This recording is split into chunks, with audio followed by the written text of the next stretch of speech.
बात फ्रांस की भी होगी और फ्रांसीसी इस वक्त लड़ रहे हैं। राष्ट्रपति सरकार की नींद जो है वो अभी खराब हुई पड़ी है। मुद्दा ये है कि हम आलसी हैं, तो क्या इसके लिए हमें पैसे मिलने चाहिए?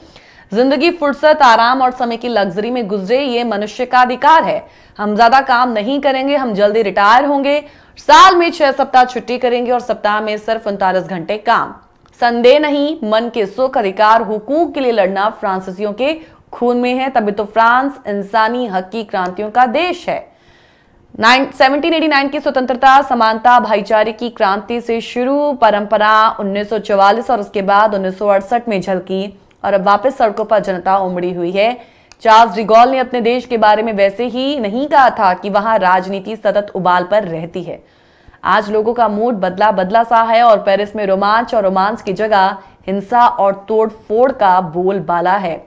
प्रोफेसर ब्रह्मदीप जी इस वक्त हमारे साथ जुड़े हुए हैं। सर, आपका भी एक बार फिर से स्वागत करते हैं। ये जो बातें हमने रखी हैं फ्रांस को लेकर, फ्रांसीसियों को लेकर, वहां के कल्चर को लेकर, वहां के लोगों की प्रवृत्ति को लेकर, काम को लेकर, इस पर सबसे पहले आपका ओपिनियन।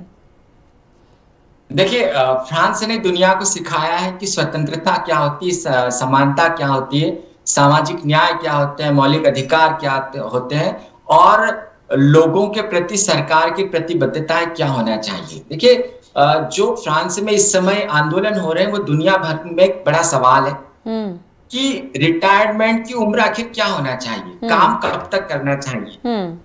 आप जब बुजुर्ग होते हैं तो देखिए, जिंदगी जो है रिटायरमेंट के पहले की जिंदगी और रिटायरमेंट के बाद की जिंदगी। रिटायरमेंट के बाद इंसान सुकून चाहता है, इंसान आराम चाहता है, इंसान ये चाहता है वो देखिए उसके पहले जो है उसका पारिवारिक जीवन होता है, लेकिन उसके बाद रिटायरमेंट के बाद एक व्यक्तिगत जीवन भी शुरू होता है और वो आराम करना चाहता है। अब फ्रांस की सरकार को ऐसा लगता है कि चूंकि अब लोगों के जीने की जो जीवन जो प्रत्याशा है या जीवन जीने की जो उम्र है वो बढ़ गई है, तो इसका मतलब क्या कि आप लोगों से काम लेते रहें। दूसरी बात है कि सरकारों ने एक बहुत ही दुनिया भर की सरकारें हैं, उन्होंने एक बहुत सुरक्षित मार्ग ढूंढ लिया है कि बुजुर्गों को ज्यादा दिनों तक काम करवाया जाए और युवाओं के जो अधिकार है उनको छीन लिया जाए। आप 62 से 64 ईयर जो एज है वो बढ़ा रहे हैं रिटायरमेंट की।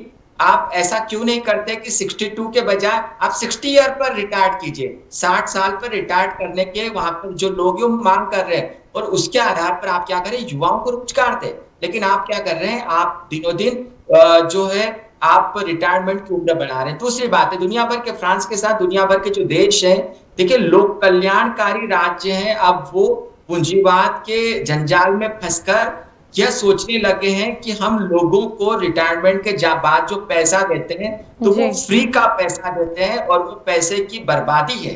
आप ऐसा कैसे सोच सकते हैं कि एक नागरिक जो देश के डेवलपमेंट में, एक युवा जब उसकी उम्र होती है तो वो देश के विकास में प्रतिबद्धताओं से, संकल्प के साथ अपना 100% देता है, वो देश के विकास में अपने भागीदारी को जो है वो निभाता है और उसके बाद जब वो रिटायर्ड होता है तो जब देश की जवाबदेही होती है, सरकार की जवाबदेही होती है कि उसको वो आश्वस्त करे, लेकिन उस समय सरकार यह सोचती है कि हम इन्हें रिटायरमेंट के बाद जो है वो फ्री का पैसा क्यों दे।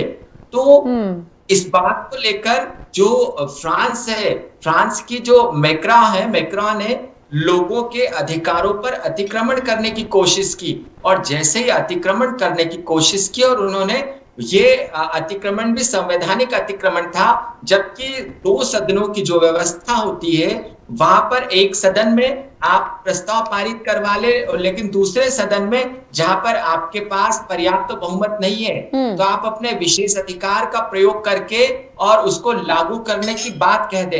तो ये 2 चीजें हैं, एक तो आप विशेषाधिकार का दुरुपयोग कर रहे हैं, जनता के सामने जाने से बच रहे हैं और दूसरी तरफ आप एक अधिनायकवादी प्रवृत्ति को हावी करके लोगों को संदेश दे रहे हैं। तो फ्रांस की जनता ने सड़कों पर आकर सरकार को संदेश दिया है कि आप बुजुर्गों का सम्मान कीजिए, आप युवाओं को रोजगार दीजिए, आप संविधान का सम्मान कीजिए, आप कल्याणकारी राज्य की प्रवृत्तियों को आगे बढ़ाएं और यदि आप ऐसा नहीं करते हैं तो फिर चाहे विकसित राष्ट्र फ्रांस जैसा विकसित राष्ट्र क्यों नहीं हो, जनता सड़कों पर आएगी। और देखिए उनका विरोध भी देखिए आप कि जो पेरिस दुनिया भर में अपनी खूबसूरती के लिए प्रसिद्ध है, वहां पर काम करने जो कामगार है, जो सफाई कर्मचारी है, उन्होंने काम करने से मना कर दिया। वो इसका प्रतिरोध कर रहे हैं और जो पेरिस की सड़कें वो गंदगी से भर गई है। तो कुल मिलाकर फ्रांस का संदेश बहुत स्पष्ट है कि आप लोक कल्याणकारी राज्य है और आपको जनता को खुशहाल रखने के लिए अपनी प्रतिबद्धता पूरी करना ही होगी। बिल्कुल, आपने ये सही कहा है कि जो फ्रेंच लोग जो होते हैं वो विरोध प्रदर्शनों और क्रांति की सुगबुगाहट को पहले भी बहुत, एक जैसा हम कह रहे हैं ना, बार बार कल्चर में है, उनकी प्रवृत्ति है कि वो इन सब चीजों को क्रांति की सुगबुगाहट को बेहद पसंद करते हैं और स्वयं को अपने जीवन का ये एकमात्र जो कहे हैं वो मालिक मानते हैं। तो ये शुरू से ही उनके कल्चर में है। लेकिन प्रोफेसर साहब, आपने जो बात रखी है, जो लाया गया है, ये जो फैसला रिटायरमेंट एज को लेकर जो बदलाव है, उस पर आपने अपनी बात रखी, लेकिन यहाँ पर सवाल लाइफ की लॉन्गेटिविटी को लेकर भी है। अब देखिए, यहाँ पे राष्ट्रपति मैक्रोन कहते हैं कि अगर सरकार को अपने खजाने को खाली नहीं होने देना है और पेंशन के रूप में खासी जो एक धनराशि देते रहना जारी रखना है, तो पेंशन सुधार जरूरी है। लोगों को 2 साल ज्यादा काम करना चाहिए, विशेषकर इसलिए क्योंकि 1980 के दशक की तुलना में अब फ्रांस के जो नागरिक हैं वो 10 वर्ष जो है वो अधिक जी रहे हैं। देखिए, बेशक आप बिल्कुल सही कह रहे हैं, नागरिक अब 10 वर्ष ज्यादा जी रहे हैं, लेकिन क्या उनको 10 वर्ष खुशहाल रहने का अधिकार नहीं है? क्या मैक्रोन को सारी जो जरूरतें हैं वो पेंशन से ही पूरी करना है? क्या अपने देश के संसाधनों का उपयोग करके आप किसी अन्य मद में जाके या किसी अन्य तरीके से पैसे को नहीं कमा सकते? मतलब यदि 10 साल उम्र किसी बुजुर्ग की बढ़ती है तो हमको उस बुजुर्ग से शारीरिक जो है काम को लेना ही है, वो ज्यादा आराम नहीं कर सकता। और दूसरी बात, हमको ये भी समझना चाहिए कि जो हम 10 वर्ष उम्र बढ़ती है तो उनका अनुभव है, उनका बौद्धिक लाभ भी ले सकते हैं, लेकिन हम उन बुजुर्गों से शारीरिक व्यायाम ज्यादा करवाना चाहते हैं, शारीरिक काम ज्यादा लेना चाहते हैं, ये गलत है।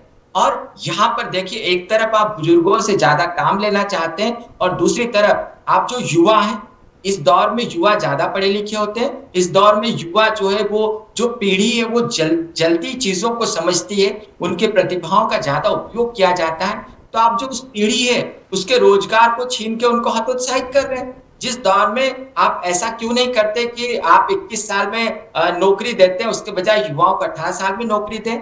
आप जो रिटायर्ड करते हैं लोगों को, आप 60 साल में करते हैं, आप 65 साल में करते हैं, उसके बनिस्बत आप 58 साल में करें। तो आप युवाओं के जो रोजगार के साधन है या जो युवाओं की काबिलियत है, आप उसको दरकिनार कर रहे हैं और आपका ध्यान किस पर है? बूढ़ों पर है। यदि आप युवाओं का ज्यादा से ज्यादा उपयोग करेंगे तो निश्चित तौर पर ज्यादा जो सरकारें हैं वो ज्यादा धन को अर्जित कर पाएगी, वो ज्यादा जो संसाधन है उनका उपयोग कर पाएगी, युवाओं का ज्यादा बेहतर उपयोग होगा, तो कोई भी देश खुशहाल होगा। और इसमें जो फ्रांस की सरकार वो अभी तक नाकामयाब रही है। समय थोड़ा सा मेरे पास कम है, लेकिन मैं जाते जाते आपसे सवाल ये जरूर करूंगी, मैं चाहूंगी कि आप इसे थोड़ा सा कम शब्दों में जो है इसे हमें ब्रीफ कीजिएगा।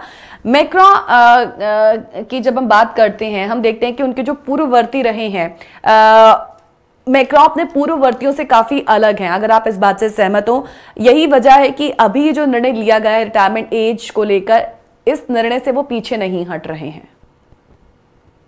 देखिए, बिल्कुल अब जो बहुत अच्छा प्रश्न किया है आपने, इस दुनिया के कई देशों के शीर्ष पर स्थित जो नेता हैं उनको ऐसा लगता है कि वो, जबकि जनता के प्रति आपकी जो जवाबदेही है उसके कारण जनता के हितों को लेकर आपने झुक जाना चाहिए, लेकिन शीर्ष स्तर की सत्ताएं जनता को संदेश देना चाहती है कि हम कड़े फैसले लेकर देश को बना रहे हैं। अब आप कड़े फैसले लेकर देश को कैसा बना रहे हैं जबकि जनता सड़कों पर है? तो यह मैक्रोन की समस्या नहीं है, ये नेतन्याहू की समस्या नहीं है, ये देश की कई शीर्ष स्तर की समस्या है। आप चाहे ईरान को ले लें, जहां पर कि महिलाओं के प्रदर्शन के बावजूद वहां पर महिलाओं को अधिकार नहीं दिए गए और प्रदर्शन करने वालों को जेल में डाल दिया गया है। तो जैसे जैसे दुनिया जो है वो आगे बढ़ती जा रही है, वहां पर जो शीर्ष स्तर की सत्ताएं हैं वो सत्ताएं अब अधिनायकवाद की ओर बढ़ती जा रही है और यह दुनिया भर की समस्या बढ़ रही है। इससे लोकतंत्र दुनिया में कमजोर हो रहा है। जी। बहुत बहुत शुक्रिया आपका। तमाम पहलुओं पर आज हमने भी विस्तार से चर्चा की है। दुनिया क्यों अशांत है, हमने आपसे जाना है। बहुत बहुत शुक्रिया आपका प्रोफेसर साहब, प्रोग्राम में हिस्सा लेने के लिए, तमाम पहलुओं पर अपना जो ओपिनियन है हमारे साथ शेयर करने के लिए बहुत बहुत धन्यवाद आपका। दुनिया क्यों अशांत है, फ्रांस से लेकर इजरायल तक प्रदर्शन हुआ, आज हमने उस पर बात की है। लेकिन हम चाहेंगे कि जो हमारे दर्शक जिन्होंने इस प्रोग्राम को देखा, इस प्रोग्राम को वॉच किया, इस डिस्कशन को आपने सुना, आप अपने विचार भी हमारे साथ जरूर साझा किया करें।